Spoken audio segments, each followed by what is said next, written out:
listening to America First Radio.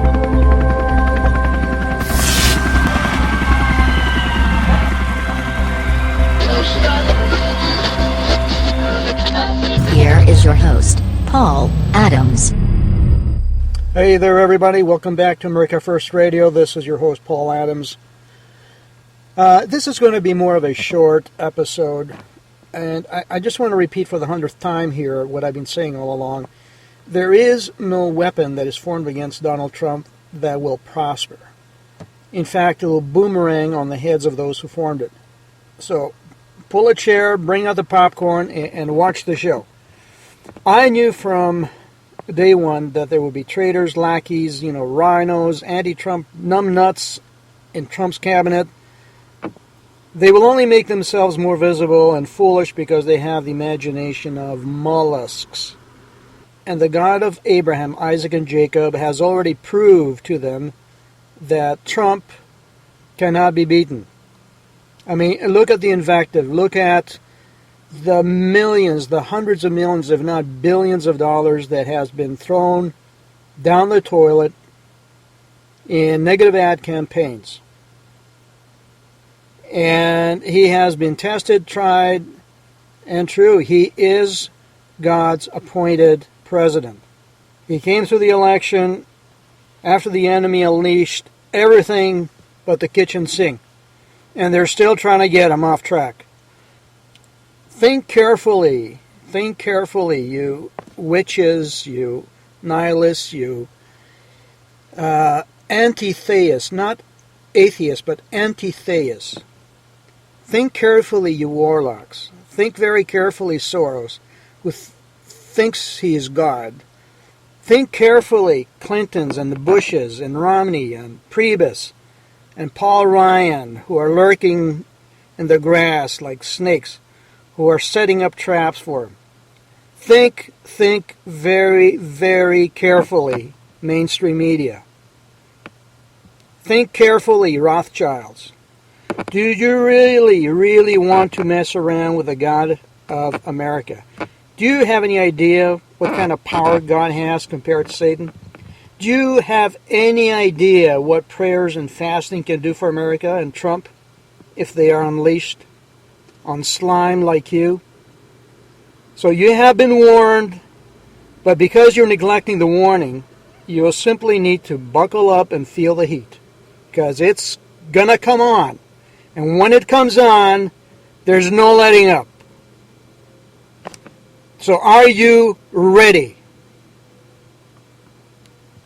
And I'm sure in the background you're saying, yeah, bring it on. Bring it on. Let's see what you got, you Christians. Let's see what you people have.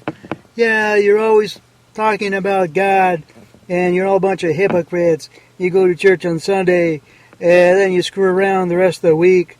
Yeah, right. Well, if we didn't have Satan on our tail all the time, maybe it would be a lot cleaner and we'd be a lot easier to be good. So let me focus a little bit here on the latest news. Personally, I never liked the idea of having Michael Flynn in. I thought he was always a neocon. I mean, that's just my perspective. So he's come and gone. The Labor Secretary nominee has withdrawn his name. We don't even want to mention his name. So in the latest news, here's how it rounds up. Bibi has been smiling all along as Trump has said that Iran will never get the bomb. Evan McMullin says that Trump is a domestic enemy. Now, who do you think is putting Evan McMullin up to say that? Who do you really think is behind him? You think maybe the Bushes? You think maybe Mitt Romney? You think maybe Soros even? Yeah, I would imagine. Then we hear about the spy community bringing out the big guns against Trump. The Senate wants to overturn the Obama-era gun law, which would prohibit people that are on Social Security from obtaining guns. And The two-state solution for Israel and Palestine is now kind of off the table. NSA is tapping Trump's calls. Of course, they've been doing that forever. Nothing new there. Hacking has the DNC fingerprints on it. The UK will allow Trump to speak in Parliament. And Russia says to the United States it will not return Crimea. That it would be like the United States returning California. I don't understand exactly what Putin's relationship is now with the United States and who is telling Putin to return Crimea. Is Trump telling Putin to return Crimea? I don't think so. Now, we also hear that Russia fears U.S. establishment will assassinate Trump. The head of the Secret Service resigns. Linda McMahon has been confirmed. U.S. troops arrive in Romania Black Sea port, and mortars are falling on Golan Heights. So these are some of the headlines. Of course, we know Mnuchin has been confirmed as Treasury Secretary, and David Shukrin has been confirmed as Secretary of the Department of Veterans Affairs. China is concerned that the United States is approving Japan's territorial claims, and Trump has met with Trudeau. And confused Waters thinks that Trump is responsible for the Ukraine crisis. Now, let me just read to you some tweets that have caught my attention anyway. And this is James Woods, the actor. He said, since the liberals have their knickers in a twist about hacking, why not have a special prosecutor investigate Clinton's illegal server? I wonder what's going on with that. Is there any action? Is there any movement with the investigation on her server? How about her racketeering? Any movement there? How about her role in colluding with the mainstream media, as per the hacked emails, DNC hacked emails? Are there going to be any consequences to all that? Do the anti-Trump snowflakes realize they're participating in the revolution for the benefit of elitists who don't give a damn about them? Of course they're not giving a damn about them. Then the front lines are just peons. Dispensable peons. And by the way, anybody who is out there protesting with a mask, he is a paid protester, okay? He's a paid thug. And if only people would look more closely at the good that Donald Trump has done over the years, we would have a more peaceful America. I mean, if the media were a little bit more balanced and they gave a fair overview of Trump's life, we might be further ahead. Because do these anchors really think that their lives are perfect? On balance, they don't have any warps. They don't have any failings. They don't have any mistakes that they've made in their life. Are they squeaky clean? So how about giving us a fair overview of Trump's life? That would really make a big difference. It would unite the country. And I think it's time that the White House started their own network, their own communications network, if you will. Bypassing Twitter. You know, it could be something online similar to Twitter, but bypassing Twitter. Call it the President's Network or the People's Network. Come up with some creative name for it and have people interact with the President, with the White House, you know, have polls on there to gauge people's sentiments about different issues, what orders have been signed, etc. You know, you get the idea. Because Twitter is becoming more and more a biased tool for the enemy. I mean, I used to be able to get tens of thousands of impressions with my tweets and, you know, hundreds of RTs, retweets, and now it seems like I'm being shadow banned. The algorithms in Twitter don't allow my tweets to be seen by others. And for me, what's most important is the number of impressions I'm making, and that is how many pairs of eyes are seeing my tweets. I don't care about the retweets. I care about how many impressions. And the impressions are not what they used to be. They can tweak the algorithms to have certain profiles muted, neutered, and sometimes you'll see your name appear on a list and you don't know if that list is pro or against Trump. And I always delete myself from the list. I just block that account and then unblock it and block it again. And that gets me off their list. You know, the media is going to continue to hammer on Trump. I mean, there's no question about that. They're going for an all-out war, folks. They're going for an all-out war. And we already heard about David Brock's document that's been circulating, giving the layout, the master plan of the left on how to neutralize and demonize the right, gaslight the right. Now, it's gotten to the point that truth tellers must advertise they're not suicidal or diagnosed with any medical preconditions. A little while back, WikiLeaks tweeted, "No present WikiLeaks staff, including our editor, have medical, psychological, or drug conditions which could lead to sudden death." See, Trump not only has ISIS, the communists, the Democrats hating him, he also has diehard Republicans, as we all know, who are courting him with daggers behind their backs.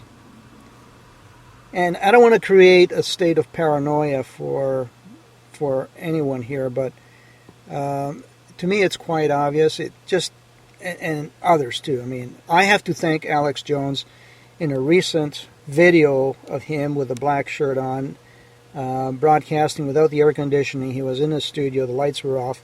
Lighting was just primitive, but it had that effect, that raw feeling, and he was giving a warning, an emergency warning to Donald Trump. And I just felt Alex's soul at that point like I've never ever felt it before.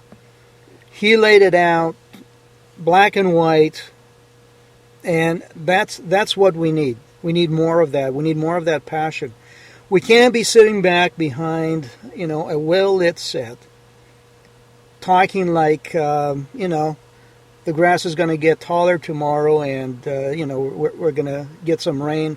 We're not doing a weather forecast, folks. Okay, we're not doing a weather forecast. This is for the survival of the republic.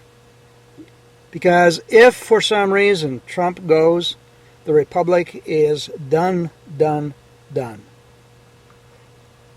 And Trump has accomplished a lot more than any other president has in the first, 3 weeks here. Hasn't been even a month. He could hang up his hat and say, "It's been a slice. I've done what I could. I'm out of here. Take over." But he's not going to do that. He's going to keep on going. I don't know what I don't know. I just pray for him morning and night. And I got to share something with you guys. I think this is the right time to share it with you. It'll take you up high to 200,000 feet.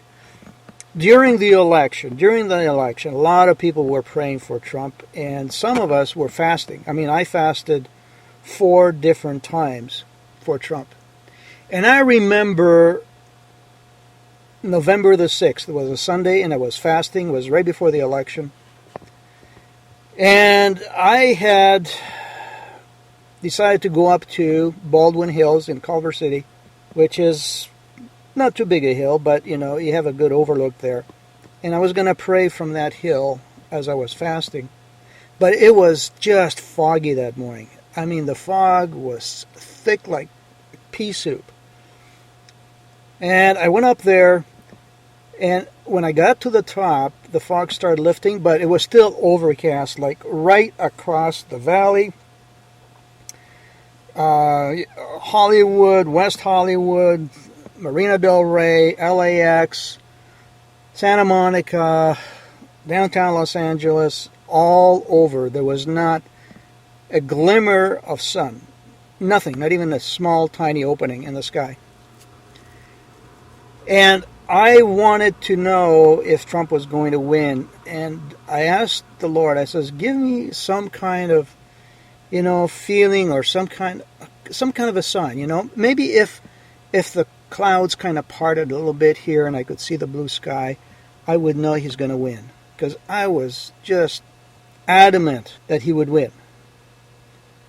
So I laid back and I had a bit of a nap, and about half an hour later I opened my eyes as I was laying on my back, and right in front of me a clear patch of sky started appearing. The clouds were breaking. I looked around to see if anywhere else there was another break like that, but I couldn't see it. And it started getting bigger and bigger, and within about 10-20 minutes, a whole big patch of blue sky was right over Culver City, all the way down to Santa Monica. Nowhere else. Nowhere else. And the sun was coming down. Now, I'm not anything special. No, I'm not anything special, but, sometimes... Do you have any idea, you Satanists, what kind of power fasting has? It would be comparable to bringing out the big guns. Well, let's not use that analogy. Big guns is an old metaphor. Okay, that was used in World War II. It would be like bringing out the direct energy weapons that we have. Okay, that's what fasting does. When you get a number of people fasting for a cause, we draw down the powers of heaven, you see, and miracles are created. That's why the Lord told his disciples some evil spirits can't go out except by prayer and fasting. And a lot of people want to know who God is, like, why isn't he down here? Why doesn't he clean up this mess? We are like little toddlers in a sandbox, and we are left to our own devices to see how we're going to cooperate with each other, play with each other, take care of each other. And sometimes it gets pretty nasty, right? Toddlers start throwing sand at each other. The parents are not there, they're not watching. If the parents are there and watching, it's a different story, because toddlers, they get the message. But if the parents are not there, it's a different story. So we are here on this planet like toddlers in a sandbox, and at some point the Lord is going to say, enough is enough. You guys just don't know how to get along. We have to intervene. Okay? And who is God like? I mean, if you were to look at Christ's life, he said, if you have seen me, you have seen the Father. So what did Christ do? Just follow his life. What were his motivations? What were his actions? What were his deeds? Those are exactly the kind of actions and deeds that God the Father would have performed. And why am I going down that route? Well, because we are one nation under God, and Luciferians know their time is up. That's why they're bringing out the worst of the worst of the worst. They're trying to normalize things like cannibalism. There's a new television show that features cannibalism. There's a pizzeria called Lucifer's Pizza. You have a TV show that's called Lucifer. You have a movie coming out called Ouija Board, and these are all channels for demons, for evil spirits to come down. Ouija Board, tarot cards, psychics, palm readers, anything occult is a gateway for evil spirits. I'm warning you, don't come near that stuff. You will be possessed, especially in these times when time is running short. Yeah. I'm warning you, but I know you won't listen. See, there's a coalition of traitors right now that are hell-bent on disrupting the peaceful transition and stopping the momentum, Trump's momentum. And among these are Chuck Schumer, Dick Durbin, Michael Bennet, John McCain, of course, Lindsey Graham, even Marco Rubio. We could put him in that category. And there's another guy from Arizona called Jeff Flake. And who would want a name like that, Flake? Anyway, I have my ears close to the ground. I learned that there's a Russian defector who told David Hodges that the Pied Piper, Bernie Sanders, and Joe Biden are at the core of the communist subversion of America. Yeah, there are still remnants of Soviet communism here, but it's not Putin, folks, okay? Putin he's a Christian. He's a Russian Orthodox. He's trying to spread Christianity. He's against pedophilia. There's a speech of Putin denouncing pedophilia. I don't think they have any pedophilia in Russia. So that's it, folks. The left is organizing fight clubs. And a piece of advice here, if someone comes up to you and wants to square off with you on a street, have a mouthpiece. Show them the mouthpiece, put it in your mouth, and 9 times out of 10, they'll walk away. That's what I've been told. We need to remain cool, calm, and collected. We need clear-headed leadership. We need to be like Zen masters, but we cannot let our liberties and freedoms be trampled upon. We cannot be pushed around. And it's coming to a point right now where whoever draws fire first will be responsible for havoc. And I think that's what Soros wants. He wants civil war. So we'll see. We'll see how far he gets. We could have some kind of a shakedown, James Bond style, and the intelligence community, where people disappear or mysteriously get ill. There are so many different scenarios. The bottom line is we need to be tethered to God. I keep saying that. Keep your life so close to God that you do not fear. And I'll leave with that. God bless America. God bless President Trump's cabinet. And God bless President Trump.